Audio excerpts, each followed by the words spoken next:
26 సంవత్సరాల నమ్మకం, లక్షలాది సంతోషకరమైన వివాహాలు. తెలుగు మ్యాట్రిమోనీని డౌన్లోడ్ చేయండి. కూటమి ప్రభుత్వంలో బీసీలకు తీరని అన్యాయం జరుగుతోంది అన్నారు మాజీ మంత్రి జోగి రమేష్. వచ్చే నెలలో బీసీ కార్యాచరణతో ప్రజల్లోకి వెళ్లాలని నిర్ణయించినట్టుగా తెలిపారు. ముందుగా విజయవాడలో రాష్ట్ర స్థాయి సదస్సులు ఏర్పాటు చేసి ఆ తర్వాత జోనల్ వారీగా సమావేశాలు నిర్వహిస్తామని చెప్పారు మాజీ మంత్రి జోగి రమేష్. ఇవాళ తాడేపల్లి వైసీపీ రాష్ట్ర కార్యాలయంలో సమావేశమైన బీసీ నేతలు భవిష్యత్ కార్యాచరణపై చర్చించారు.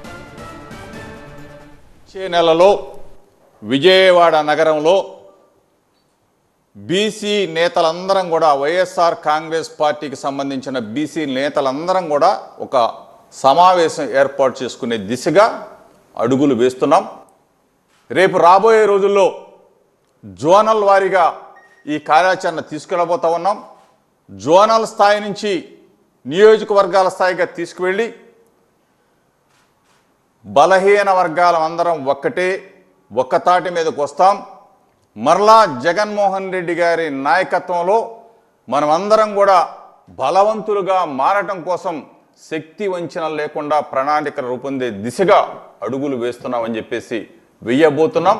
మరలా జగన్మోహన్ రెడ్డి గారిని ముఖ్యమంత్రిని చేయటం కోసం అందరం కూడా కలిసి కట్టుగా ముందుకు వెళుతున్నామని చెప్పేసి మీ అందరికి కూడా తెలియజేస్తూ 26 సంవత్సరాల నమ్మకం, లక్షలాది సంతోషకరమైన వివాహాలు. తెలుగు మ్యాట్రిమోనీని డౌన్లోడ్ చేయండి.